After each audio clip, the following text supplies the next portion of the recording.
Round 4 of the 2019 Formula 1 season, and we're back in Baku.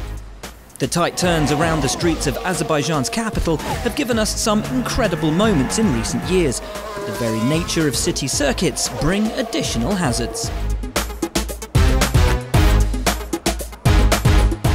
FP1 had been abandoned after George Russell hit a loose drain cover, catching the underside of his FW42, ripping the floor apart and cracking the chassis. With little rubber laid down on the dusty circuit, grip and track evolution would play their part in FP2. Back in 2017, Racing Point's Lance Stroll had a champagne moment here. But not long into his session, he found the wall.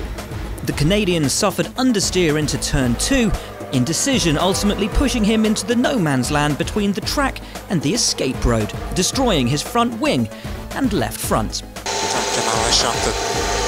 Copy that. Are you okay? Yeah, just got to stop on entry.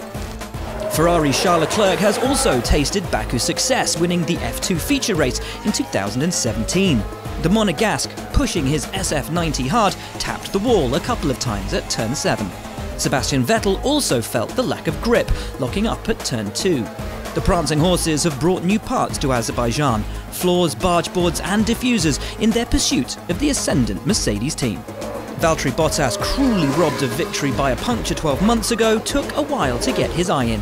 The Flying Finn taking the escape roads a couple of times during the opening laps, in one instance clipping the wall as he made his way back to the track.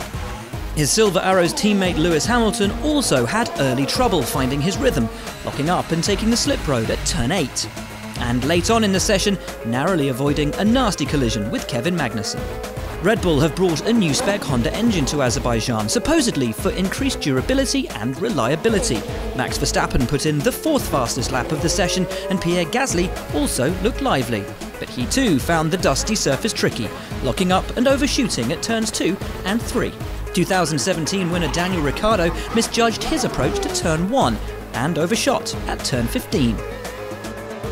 Danny Kvyat turned 25 today, but his crash at turn 7 in the final 20 minutes will probably put a dampener on tonight's birthday celebrations. Ferrari looked quick. We've said that a few times this season, with Leclerc besting Vettel ahead of Hamilton and Verstappen with Bottas P5. Despite that crash, Kvyat put in a 6th fastest best of the rest time. Hundredths of a second separated Carlos Sainz, Alex Albon and Gasly, with Lando Norris completing the top 10. Kevin Magnussen finished P11. Haas have struggled to adapt their 2019 cars to the Pirelli tyres this season. Romain Grosjean, 7/10ths back from his teammate, talks of having incredible grip during qualifying, which seems to desert them on race day. Nico Hülkenberg complained over team radio that his Renault was unloading under braking, which might go some way to explaining his P17 finish. With Russell missing FP2, Robert Kubica was the only Williams to post a time some 5 seconds back from leader Leclerc.